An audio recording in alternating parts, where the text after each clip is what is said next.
Hello नमस्कार दोस्तों, जय हिंद। क्या हाल चाल है। इस महासीरीज में आपका स्वागत है। और पिछला मैंने बहुत सारा वीडियो शूट किया है दिल्ली सल्तनत पे, और आज हम एमसीक्यू पे हम आए हैं। ठीक है,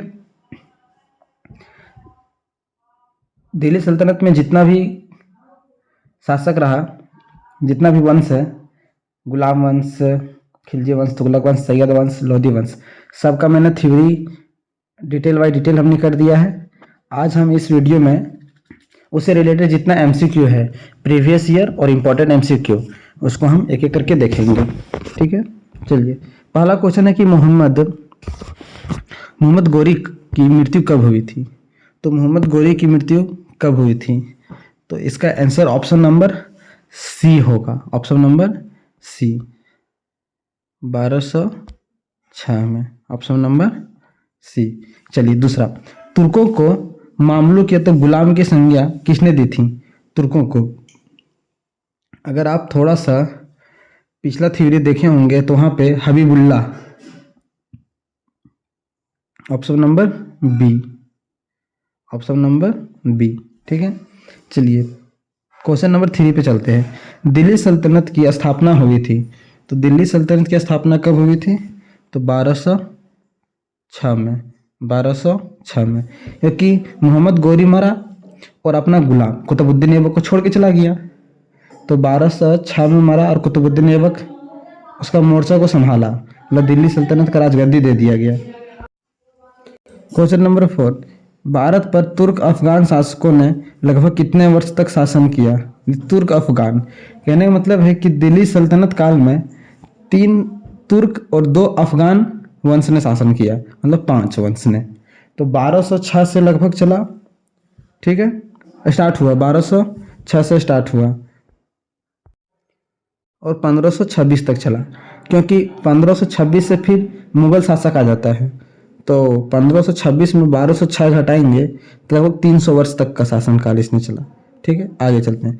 भारत पर तुर्क अफगान शासकों ने कब से कब तक शासन किया है। तो देखिए यहाँ पे अगर आप 300 याद रखिएगा, तो 1206 में अगर स्टैब्लिश हुआ होगा तो 1526 तक चला होगा। Option number C. Next question, गुलाम वंश का संस्थापक कौन था। आरआरबी मुंबई, भोपाल, टीसी 2003 का और 47th बीपीएससी में पूछा गया कि गुलाम वंश का संस्थापक कौन था। तो गुलाम वंश का संस्थापक कौन था, कुतुबुद्दीन ऐबक।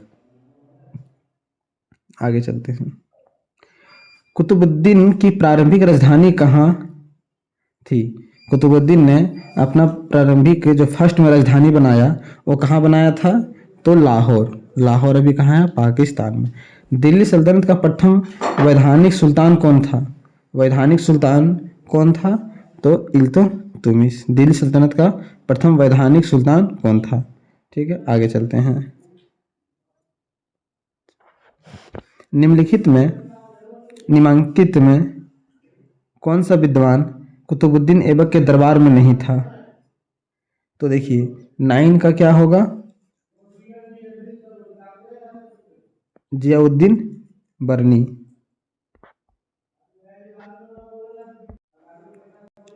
कुतुबुद्दीन ऐबक ने अपनी राजधानी लाहौर के बाद कहाँ स्थापित की, तो लाहौर के बाद अपनी राजधानी दिल्ली स्थापित कर दी। कुतुब मीनार, कुतुब मीनार की नींव किसने डाली थी। देखिए कुतुब मीनार की नींव किसने डाली थी, नींव मतलब फाउंडेशन कुतुबुद्दीन ऐबक ने। बाकी तो कंप्लीट इल्तुतमिश ने करवाया था, उसका दामाद था और गुलाम भी था। कुतुब मीनार का नाम किस सूफी संत के नाम पर रखा गया था, तो कुतुबुद्दीन बख्तियार काकी। देखिए कुतुब मीनार को कुतुबुद्दीन ऐबक ने फाउंडेशन दिया था, तो कुतुब मीनार को कुतुबुद्दीन बख्तियार काकी के एक सूफी संत थे, उनके नाम पर रखा गया था। ठीक है, चलिए आगे। टंके पर टकसाल का नाम अंकित करने की परंपरा का आरंभ किया। टंके पर टकसाल का नाम, टकसाल मतलब जहाँ पे कॉइन बनता है उसको टकसाल बोलते हैं। तो जिस जगह बना सिक्का उसका नाम लिखने का जो परंपरा है वो किसने लाया था, तो वो इल्तुतमिश ने लाया था। वहाँ से आप देख के बता सकते थे कि ये सिक्का कहाँ पे बना हुआ है। चलिए, कुतुब मीनार का निर्माण किसके कार्यकाल में पूरा हुआ। तो अगर आप अभी जस्ट पीछे क्वेश्चन देखे होंगे तो इल्तुतमिश, जो कुतुबुद्दीन ऐबक का दामाद था। और गुलाम भी। 175 ग्रेन की चांदी का टंका चलाने वाला दिल्ली का प्रथम सुल्तान कौन था? तो दिल्ली का प्रथम सुल्तान इल्तुतमिश। नेक्स्ट, निम्नलिखित निम्नांकित में से किस सुल्तान ने खलीफा से खिलियत प्राप्त किया था? तो 16 का इल्तुतमिश। अफगानों का प्रथम वंश कौन था? तो देखिए, अगर आप थ्योरी पढ़े होंगे तो आप देखे होंगे कि अफगानों का प्रथम वंश लोदी वंश था, लोदी वंश। ठीक है।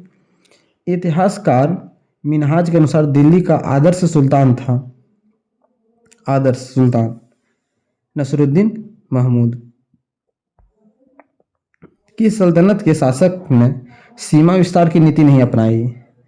देखिए, उसने क्या किया, सीमा विस्तार नहीं किया, मतलब जितना राज्य है उसी को सुरक्षित रहना, उसी पर राज्य करना। फिरोज शाह तुगलक, तुगलक वंश, फिरोज शाह तुगलक है ना, तुगलक वंश का था ये। अजमेर स्थित 2.5 दिन का झोपड़ा किस शासक ने बनवाया था? तो 2.5 दिन का झोपड़ा कुतुबुद्दीन ऐबक ने बनवाया था। किसने लाख बख्श की उपाधि धारण की थी? लाख बख्श, लाखों का दान करने वाला। तो ये भी क्या होगा, कुतुबुद्दीन ऐबक होगा, कुतुबुद्दीन ऐबक। कुतुबुद्दीन ऐबक का शासन काल कब से कब रहा? तो देखिए, पहला गुलाम वंश का शासक कुतुबुद्दीन ऐबक था और 1206 में गुलाम वंश स्टैब्लिश भी हुआ था। तो यहाँ पे अगर हम देखें तो 1206 जिसमें होगा उसमें टिक हम मार सकते हैं, मतलब 1206 से लेकर 1210 तक। ठीक है। और उसका बेटा आराम शाह कुछ दिन के लिए बना था, है ना, फिर उसकी हत्या इल्तुतमिश ने कर दी और फिर राज्य को हड़प लिया। इल्तुतमिश को खलीफा द्वारा कब मान्यता मिली थी? इल्तुतमिश को खलीफा द्वारा कब मान्यता मिली थी? तो 1228 को। कुतुबुद्दीन को दफनाया गया था, कुतुबुद्दीन ऐबक को कहाँ दफनाया गया था? लाहौर में। वह सुल्तान कौन था जिसने सर्वप्रथम शुद्ध सोने चांदी के अरबी सिक्के का प्रचलन शुरू किया था? तो ऑप्शन नंबर बी, इल्तुतमिश। किस सुल्तान ने चालीसा सरदारों का एक गुट बनाया था जिसे चहलगामी कहते थे? ठीक है ना। तो 26 का क्या होगा? सी, इल्तुतमिश। ऐसे भी वही जो ग्रुप था 40 लोगों का ग्रुप, उसी में ये भी एक मतलब शामिल था, इल्तुतमिश। निम्नलिखित में से कौन मध्यकालीन भारत की प्रथम महिला शासक थी? तो इल्तुतमिश की बेटी रजिया सुल्तान, रजिया सुल्तान। ठीक है। 27 का।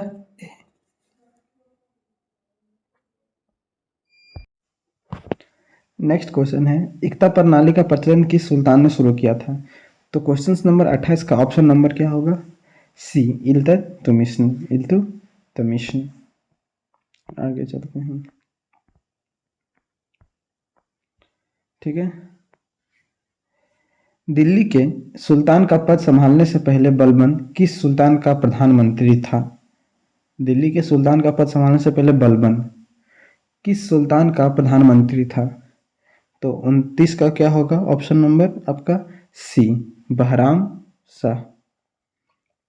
निम्नलिखित में से किस सुल्तान ने तुर्कान ए चहलगान का दमन किया? तो किसने किया? 30 का बी, इसने ये हटा दिया। बलबन द्वारा पराजित बंगाल का शासक था, बंगाल का शासक, बलबन द्वारा पराजित बंगाल का शासक कौन था? 31 का बी, तुगरील खान, तुगरील खान।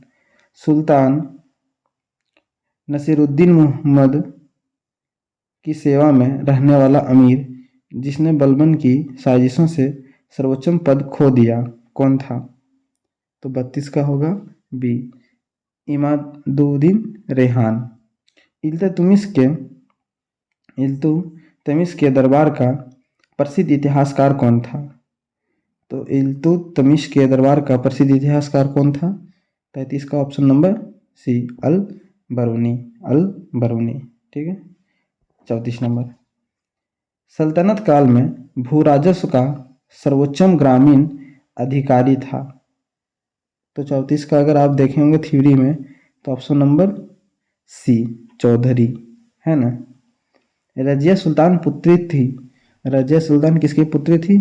इल्तुतमिश की।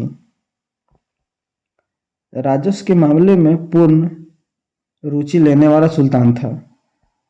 36 का तो 36 का आपका आंसर क्या होगा? सी, अलाउद्दीन खिलजी। टैक्स भी लगा दिया था दुधारू पशु पे, घर पे। रजिया सुल्तान ने अमीर ए आखुर का नाम था। रजिया सुल्तान के अमीर ए आखुर का नाम था। तो ऑप्शन नंबर 37 का अब क्या होगा? जमालुद्दीन आकुत। वह कौन सा दिल्ली सुल वह कौन सा दिल्ली का सुल्तान था जो अपना जीवकोपार्जन कुरान की आयतों लिखकर और टोपी सीकर करता था? तो देखिए, अगर आप इसको पढ़े होंगे और थ्योरी में तो वहाँ से देखे होंगे, नसरुद्दीन महमूद। तैमूर लंग ने किस वर्ष में भारत पर आक्रमण किया था? तैमूर लंग ने किस वर्ष भारत पर आक्रमण किया था? तो 39 का क्या होगा? बी, 1398। फारसी रीति रिवाज पर आधारित नवरोज उत्सव का प्रारंभ दिल्ली के किस सुल्तान ने किया था? तो 40 का आंसर क्या होगा आपका? ए, गयासुद्दीन बलबन ने। तैमूर ने किसके शासनकाल में भारत पर आक्रमण किया था? तो देखिए, तैमूर ने किसके शासन? नसरुद्दीन महमूद के शासनकाल में। निम्नलिखित में से किस सुल्तान द्वारा जिले इलाही धरती पर ईश्वर की प्रतिछाया की उपाधि ग्रहण की गई थी? जिले इलाही, तो क्या होगा? इल्तुतमिश, इल्तुतमिश। आगे चलते हैं। फारसी के महानतम कवि अमीर खुसरो किस सुल्तान का दरबारी कवि था?